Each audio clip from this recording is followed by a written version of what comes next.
En ese número incluimos al ponente de la iniciativa, al asambleísta Esteban Albornoz.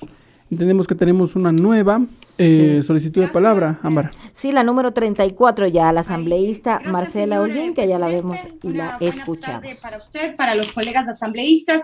En primer término, quiero decirle, señor presidente, a los colegas asambleístas que estamos de acuerdo con aquella propuesta que ha hecho el asambleísta José Serrano, puesto que esto recoge lo que nosotros como bancada de la Revolución Ciudadana hemos venido manteniendo a propósito de esta ley sugerida por el presidente Moreno, en el sentido de que se deje de lado las contribuciones a los ecuatorianos, tanto a las empresas como, en este caso, a las personas naturales. Y nos parece importante precisamente que esta, que ha sido una de las banderas de lucha de la Revolución Ciudadana, ahora haya sido acogida.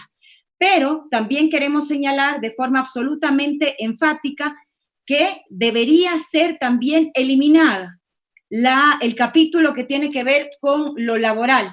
Se ha dado, creemos nosotros, un muy buen primer paso al escuchar a la ciudadanía en este caso y dejar de lado los impuestos que sugería implantar el gobierno de Moreno. Pero creemos que para completar precisamente este gran primer paso y para no hacer daño a la ciudadanía en general, pensando en la clase trabajadora, también debe ser eliminado el capítulo que tiene que ver con lo laboral y también con las disposiciones. El presidente de la República, a través de un tuit, se ha referido a este hecho y ha dicho también y ha pedido a los asambleístas dejar de lado los impuestos. Pues nosotros, como bancada de la Revolución Ciudadana, también le hacemos un pedido público al presidente de la República para que se pronuncie en el mismo sentido y nos dé las garantías de que se va a dejar de lado estas flexibilizaciones y vulneraciones a los trabajadores para de esta manera tener la posibilidad de votar una ley en donde se pueda dar alivio a los ciudadanos a través de las compensaciones que se proponen. Fuimos claros en señalar desde el principio, ni precarización ni contribución. En este sentido, presidente, nosotros tendremos esta línea como bancada de la Revolución Ciudadana siempre y cuando se cumpla con aquello, que se saque lo laboral y que el presidente de la República también pueda decirnos a todos los ciudadanos de manera pública que va a dejar de lado estas pretensiones de flexibilización laboral que contiene esta ley humanitaria. Quiero además decir, presidente, que es absolutamente indolente y miserable pretender vivir, que los ecuatorianos vivan con $180 mensuales. Esto es lo que contiene el proyecto enviado por el presidente de la República. El mal llamado proyecto humanitario, que de humanitario no tiene nada, porque no basta únicamente con el nombre. Y esto lo que genera es imponer nuevas formas de esclavitud en pleno siglo XXI. ¿Cómo entender que no afectará la propuesta de esta nueva relación laboral, entre comillas, a una madre de familia cabeza de hogar, a un obrero, a un trabajador de una mecánica, a un trabajador de una construcción, a quien presta sus servicios en un taller, a quien trabaja, por ejemplo, en un restaurante y que ganan el salario básico unificado? Con esto volvemos al pasado del que ya habíamos salido precisamente tras los 10 años de la Revolución Ciudadana, en donde una mujer trabajadora remunerada del hogar tenía que percibir $80 mensuales y no tenía la posibilidad ni siquiera de pensar en ser asegurada y peor todavía de gozar de una jubilación digna. Lo que pretenden hacer no es más que perpetuar la pobreza, ahondar la desigualdad y vulnerar los derechos de todos los ecuatorianos. Si es que verdaderamente estamos hablando de una ley humanitaria, esta ley humanitaria, lo hemos dicho en muchas ocasiones, tiene que centrarse en 3 puntos específicos. Asegurar la alimentación de aquellas personas que en este momento ya no tienen que comer, asegurar la salud de aquellas personas que lamentablemente han sido contagiadas por el COVID, pero también resguardar la salud de aquellos que no han sido contagiados y, por supuesto, asegurar el trabajo de los ecuatorianos. Estas son las premisas en las que debe basarse esta ley si es que quiere llamarse y tener el carácter de humanitario. Me preocupa que se estén facilitando los despidos. Y en esto me quiero referir al artículo 169, numeral 6 del Código de Trabajo. La aplicación de esto ha generado una vulneración de los derechos de los trabajadores. Y pongo un solo ejemplo. Un trabajador que fue despedido precisamente luego de aplicado el artículo 169, que era de la tercera edad, con 13 años de servicio en una empresa, a 3 meses de recibir su jubilación, de jubilarse, y recibió apenas $3,000 por concepto de liquidación y por concepto de bonificación, cuando por 13 años de trabajo, este trabajador debía haber recibido alrededor de $17,000. Quiere decir que le estafaron, porque esta es la palabra correcta a utilizar, le estafaron en alrededor de $14,000. Hoy, con esta ley, lo que quieren es avalar este tipo de ilegalidades. Si es que se pone al 169 como retroactivo, como reformatoria y no como interpretativa, simplemente no se estará dando paso a la retroactividad. Y en este sentido será imposible hacer un reclamo para los cientos de personas que han sido ya despedidas en aplicación del 169.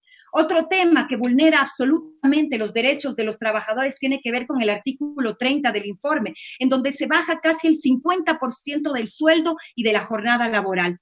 ¿Pretenden que los ecuatorianos vivan acaso en la miseria?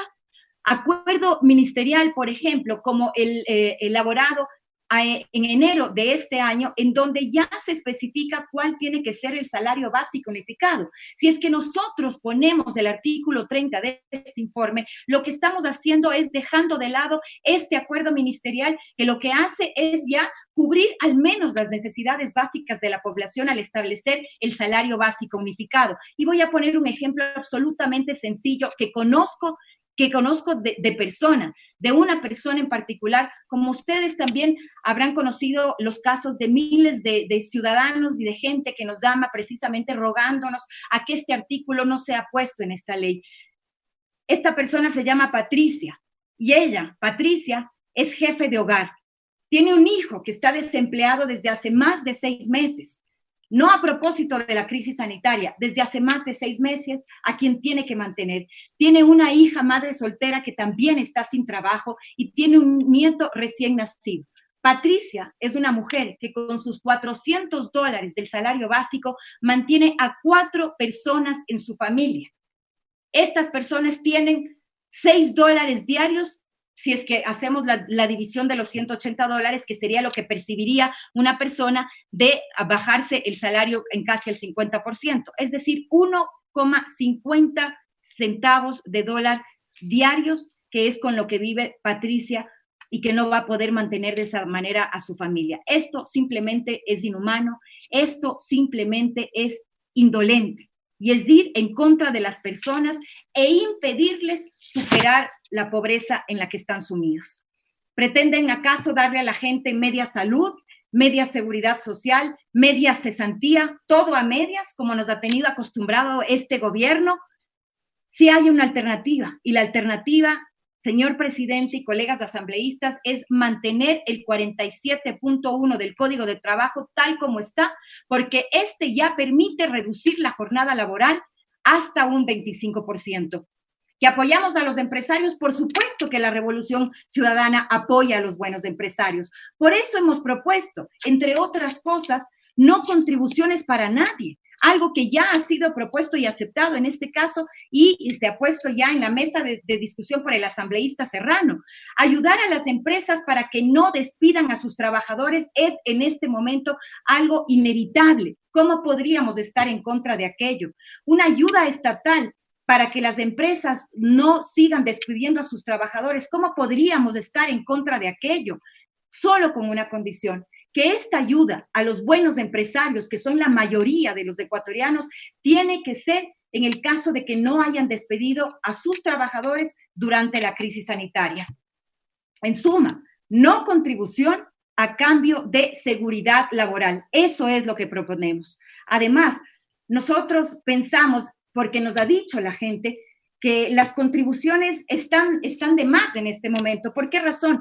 porque con toda la ola de corrupción y con todos los hechos de corrupción que se han venido señalando durante las últimas semanas, la gente no quiere que se le meta la mano en su bolsillo y duda de que estas contribuciones, le hace impuestos, vayan destinados a favorecer a las personas que más necesitan. Así que insistimos, no contribución a cambio de seguridad laboral. El goce de las vacaciones devengadas es otro tema que nos preocupa. ¿Acaso un empleador puede exigir a sus trabajadores tomar vacaciones como y cuando a él se le antoje? ¿En dónde queda el principio de irrenunciabilidad estipulado en nuestra Constitución? ¿En dónde quedan los derechos adquiridos de un trabajador? Eso no podemos defender y por eso no podrán contar con nuestros votos si es que no se elimina de esta discusión y de la votación el acápite que tiene que ver con los temas laborales. El acuerdo entre las partes, este libre acuerdo. Se ha acogido en parte mi propuesta en donde yo sugería que el acuerdo se dé con el 50% más uno de los trabajadores de una empresa. Pero el Ministerio de Trabajo en esta crisis ha demostrado de una manera eficaz y eficiente defender a los trabajadores vulnerados de nuestro país, y no me voy a remitir únicamente a percepciones, sino a cifras que son absolutamente reales, presidente.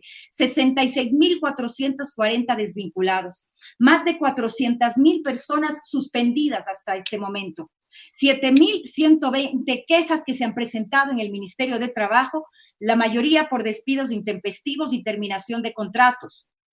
111.782 personas dejaron de estar afiliadas al Seguro Social. Hoy, en relación a este mismo mes del año pasado, 45% de las personas han accedido ya al seguro de desempleo. Estas cifras evidentemente nos demuestran y evidencian la desprotección en la que han estado los trabajadores del país. En este sentido, nosotros pensamos que sí, es menester en este momento dejar de lado el capítulo laboral para todos poder centrarnos en lo que realmente sería el alivio para los ciudadanos. La mayoría de las personas, sin duda, afectadas por el COVID han sido gente humilde. Ni una sola línea en favor, por ejemplo, de los comerciantes autónomos, ni una sola línea en este proyecto a favor del alivio a los créditos hipotecarios. Eso no está señalado en parte de este artículo que hoy estamos discutiendo. ¿Podemos entonces hablar de una ley a favor de los ciudadanos? ¿Una ley a favor de los trabajadores del país? Evidentemente que no. Propusimos declarar al COVID como una enfermedad profesional para proteger a todos los ecuatorianos y a todos los trabajadores contagiados del país, en lugar de inventarse comprobaciones científicas cuando en el país ni siquiera existen las pruebas necesarias para que una persona sepa que se ha contraído o no el virus. Insistimos, nosotros hemos sido desde la bancada de la Revolución Ciudadana absolutamente propositivos, absolutamente responsables. Hemos defendido en todo momento el derecho de los trabajadores y lo seguiremos haciendo. Hemos apoyado a las empresas y a los empresarios honestos, que son la mayoría en nuestro país. Pero en nuestro análisis, la evaluación, lamentablemente, hasta el momento de esta ley es negativa y nosotros nos debemos a la gente. Nosotros y ustedes, la Asamblea Nacional se debe a la gente.